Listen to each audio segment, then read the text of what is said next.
Alright, so support and resistance. So typically we'd start on our monthly chart, and pretty much you want to go for something that has multiple touches. You want to look for a zone. Like, for example, you could just do it just like that. Like that. You don't want to do it by the wick. Like, some people will teach you to kind of go by the wick, but it's better to go by these flat spots here. Like, yeah, it has passed through, but over time it was rejected down. It's the thing that you want to look at. And pretty much you want to look at previous history where it has actually came close or touched to that point and has been rejected the most. So you want to kind of keep that in mind as you're actually doing this, because history matters. What it's done on the left, typically what it's going to do on the right sometimes. It's not the case all the time, but it's still gonna help you kind of make your bias as you're doing your thinking for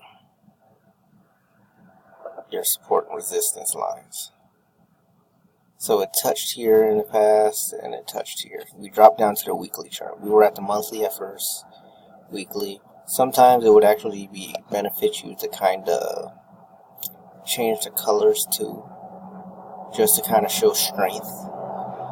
Because the monthly down, each chart that you lower yourself to, it's going to pretty much be weaker than the last. The higher the time frame, the stronger it is, I should say. So monthly at the strongest, weekly it got a little bit weaker, but at the same time it's still stronger than the daily. And now that we drop down to the daily, you want to look for another zone. So if you see any more touches, like that one for example, and change the color.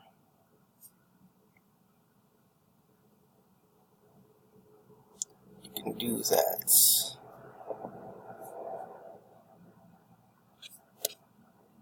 And ultimately, this is how you plot your support and resistance lines. But overall, here's another way that you can actually do it to actually make it a bit easier. Look at it like that. And then you want to kind of look at the touches as well. How many times it's actually touched these areas. And then you can kind of move it a little bit to kind of fit the chart. And just kind of focus on the area that you're trading in. We can like mark everything, but at the same time, we don't want to kind of clutter our charts with the line. And even though you can technically kind of focus on the long-term trading if you want to, it's dependent on what type of trader you are. If you're like a scalper, this kind of method can kind of help you, but it's kind of pointless to kind of mark every single thing if you're just scalping market. But at the same time, if you are an aggressive long-term swing trader, you can kind of mark these high zones and just kind of go toward each lower time frame to kind of get a bias to where it's going. But ultimately, you're going to focus more on the higher time frames anyways.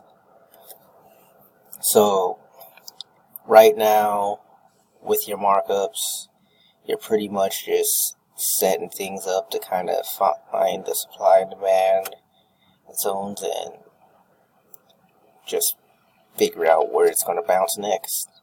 Where is it going to bounce, and where can it actually go? Is it going to break through the area? Is it going to make a pattern there, or is it going to go for a higher area and just kind of bounce? And yeah, because we know pretty much we do this because we know the market doesn't just go in one direction, and for some reason it bounces off these areas multiple times. For example, like here, like it's repeatedly bounced off this area, and it made a pattern here, and it bounced off of a minor support and climbed. So, what do you think of this video though? Did you find it helpful?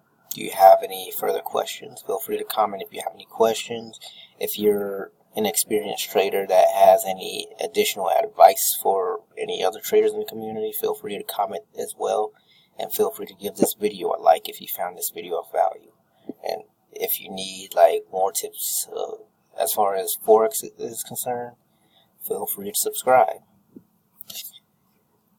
And yeah, just check the link in the description. I'm going to put a list of some other training videos as well.